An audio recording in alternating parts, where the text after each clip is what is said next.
Dear Shane, I saw your Quickie Taxation Theft and I liked it.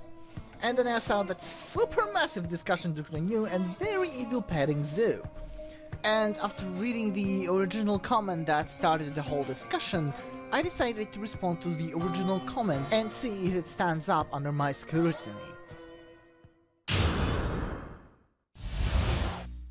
Easily the dumbest video I've seen from you. In fact, it's so bad by comparison to your other videos that I'm dismissing this as a brain fart. Saying taxation is theft with emphasis and being dismissive of anyone who says otherwise is just a naked assertion. Its rationally persuasive content is zero, nil, nada. You could argue the earth is flat using the same technique and achieving the same results. Garner wasn't even attacked for not paying taxes. The attack came because he physically fought off being handcuffed. Let it sink in. The cause of the attack, murderous, monstrous, and immoral as it was not his refusal to pay taxes, but rather his resisting being handcuffed by the police. If the police had tried to cuff him for anything, the same tragic scenario would have unfolded. There is no indication that all the police were thinking, oh boy, he's not letting us cuff him, so because it's about taxes, we're really gonna hurt this guy. Thus the murder of Eric Garner has no logical connection to your claim that taxation is theft. None whatsoever. To suggest otherwise is pure stupidity. The attack on Garner is well known precisely because it was so outrageous and contrary to everyone's expectations of police behavior. It wasn't business as usual. It resulted in a death over a minor crime and a lawsuit settlement for millions of dollars. But note that even this is irrelevant to your claim that taxation is theft. Even if, in some alternate universe, the police, as a matter of routine policy, murdered anyone on the spot for not paying taxes, it still wouldn't support your claim that taxation is theft. There'd be a serious problem with that hypothetical world, but the problem would say nothing about whatever taxation was, or was not, theft. If you want to rationally argue that taxation is theft, you need to examine the justification for taxation and the nature and justification of property and property rights. Then give your argument.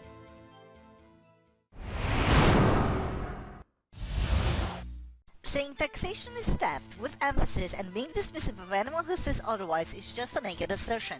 Shane, got anything to say? Taxation is theft. That's really all there is to it. And it's backed up by people who will kill you if you resist enough. But there's one case where nothing you say can sugarcoat this in any way. Eric Garner. Anything to add, Zeus?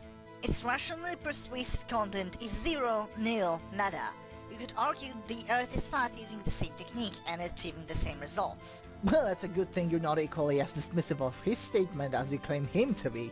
Garner wasn't even attacked for not paying taxes. Now, about Garner, I decided to do a little bit of digging myself. But before I started digging, my perspective was this. Garner got pinned and choked after putting up minimum resistance, pulling his arms up to avoid being cuffed, and got strangled on the spot for it. The reason the police were interested in him in the first place was because he was selling illegal cigarettes, once they weren't taxed.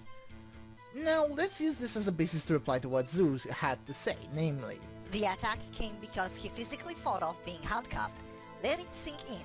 The cause of the attack, murderous, monstrous, and immoral as it was not his refusal to pay taxes, but rather his resisting being handcuffed by the police.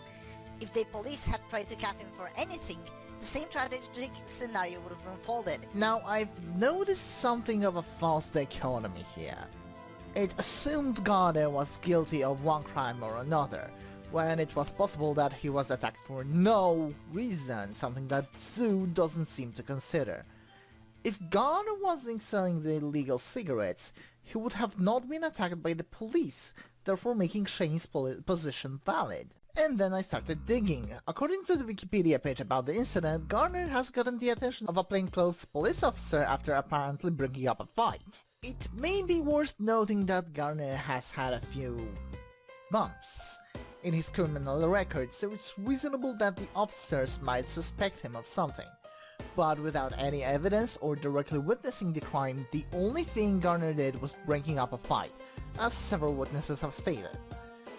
Doesn't seem like something that would really get him arrested, right? Well, after that he was accused of selling the untaxed goods, but if I understand correctly, the police only had an accusation with neither officer witnessing the sales. They also didn't ask if they can search him or tell him that I wanted to do so, and they never attempted to do it prior to the arrest.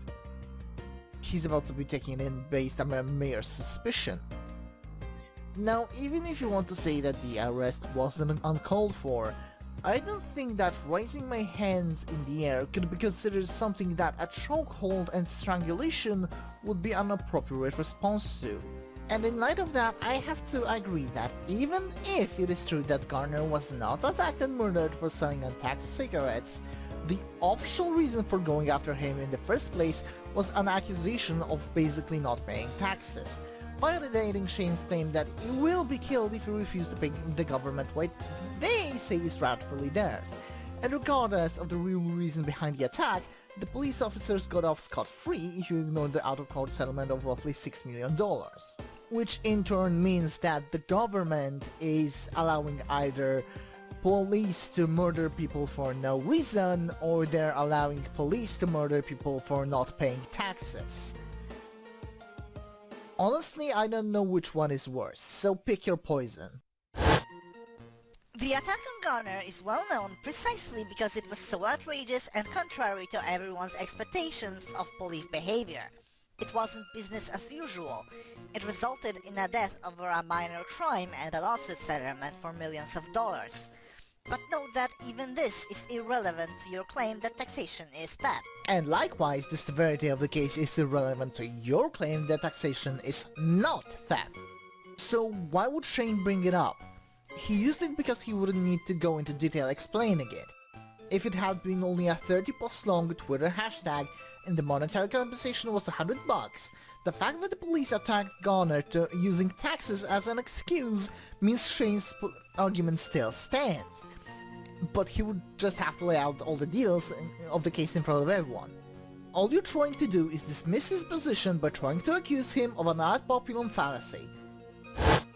Even if, in some alternate universe, the police, as a matter of routine policy, murdered anyone on the spot for not paying taxes, it still wouldn't support your claim that taxation is theft. Hey Zoo, I'm part of the mafia now! I want you to pay me $1,500 a year or I will come to your house and shoot you in the kneecaps. Hey Zoo, I'm part of the police force now! I want you to pay me $1,500 a year or I will come to your house and strangle you during an unprovoked arrest. Hey Zoo, I'm part of the Congress now! I want you to pay me $1,500 a year or I will come to your house and have you evicted or arrested. If any of those are true in your country, then your country's taxation falls under robbery, extortion or burglary, but technically not theft. However, the term theft is a lot easier to define, taking something that's not yours and covers all three one way or another. That's why it's being used in place of them. Whatever you're arguing, the linguistics or the facts, it's completely correct to say that taxation is theft under the threat of murder, eviction or incarceration. If you want to rationally argue that taxation is theft, you need to examine the justification for taxation and the nature and justification of property and property rights. Then give your argument. This is possibly your least wrong statement. However, let me flip it on its head. What if we want to make the case that taxation is not theft? Well, obviously we have to knock out the threats of jail and death and cardboard boxes out of the way. But if we don't do that, why would people pay taxes? What's the punishment for not paying them? Better yet, what should we pay taxes? Well, obviously we would fund the police with it, who won't kick the living shit out of you if you don't pay your taxes. They're supposed to keep the peace and public safety. So, what if you don't pay your taxes? What are the police to do? Obviously, they're gonna put you under investigation, you may have to pay for things like fingerprint checking, etc. But other than that, I can't really think of ways the police should deny you service. But if you go up the ladder to the judges, you could be denied the right to a state attorney or prosecutor. You'd have to do it yourself. What else do you have to pay for? The politicians, of course, so no wonder they would be breathing down the necks of people who don't pay taxes. Personally, I think that politicians shouldn't be paid a cent above the country average. This would decrease the need for taxes, disincentivize people who are just doing it for the money, and lower the number of opportunities for bribes to be given out by them cronies. And yes, I am aware that this would create a whole new slew of problems, like the big company trying to pay off the poor lawmakers who are struggling to meet ends. Hey, it's not like it's not happening anyway. But it would be easier to spot bribes there because, well, any large bribe would be sticking out like an erupting volcano in the middle of Scotland Yard. Like something that attracts a lot of attention, okay? Furthermore, it would incentivize improving the economy and raising the wages. More pay for other people means more pay for us. What about healthcare? In Poland we got socialized healthcare, which has a separate tax. As long as you're paying it, you're given access to basic medical services, and most of the important procedures are covered by the government. It's not the best system, but that's how it works on the most basic level from the consumer side. No tax, no service. There's also the whole administration part to take care of. People who stamp the papers and give out documents. Well, say if you weren't paying your taxes, you might be denied things like the driver's license or whatever it is they issue over there. You could also be denied the help from the work office in case you can't find a job on your own, or at least you won't be eligible for the support funds. A good example of how the system should work is the story of firefighters from Tennessee who let a house burn down to the ground because the owners didn't pay a $75 annual subscription fee. Now, whatever you agree with it as being stupid or immoral or whatever is kinda not the point. Point is, that's more or less how this is supposed to work. People didn't pay their fire tax and their houses burned down. As sad and tragic as it is, it's a perfect example of how taxation without threat or violence or incarceration would work. It's just a denial of service. But what about roads? How do you deny people the rights to use those? Look, I'm just a pixelated cat, okay? I don't have all the answers. And to put it into perspective, let's compare the whole situation to mafias again. On one hand, we have the Mendoza gang who are offering to keep around a few of their men around your restaurant in case someone tries to do something stupid, like try to flip a table or break a window. Whatever you take them up on their offer is up to you, but if you pay them for protection after the fact, you're still gonna have to pay for your glass and wood work out of pocket. On the other hand, we have the Murky Water gang who are making an offer you cannot refuse. Either you throw your money at them, or they're gonna bust your kneecaps. And just to prove your point, the Murky Waters axe a table and smash your window, whether you agree to pay them or not. They're giving you a day to think about it, and they're gonna be back. Oh, and don't try to do anything stupid. We're watching.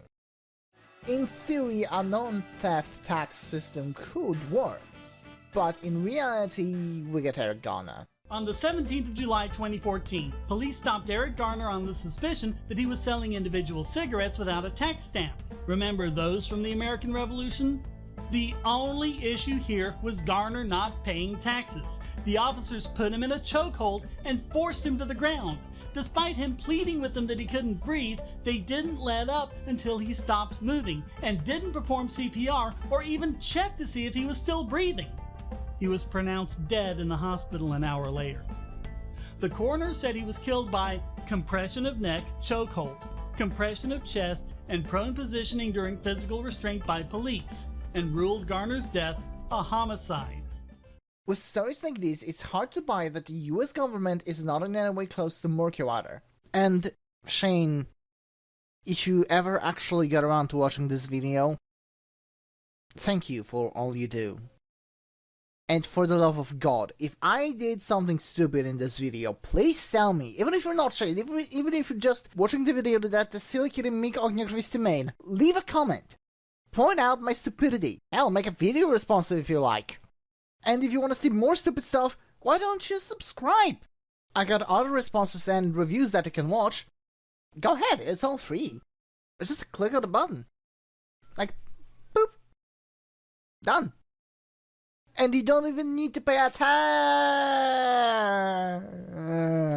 Yeah, no, that was a bad joke. Ignore it, just ignore it.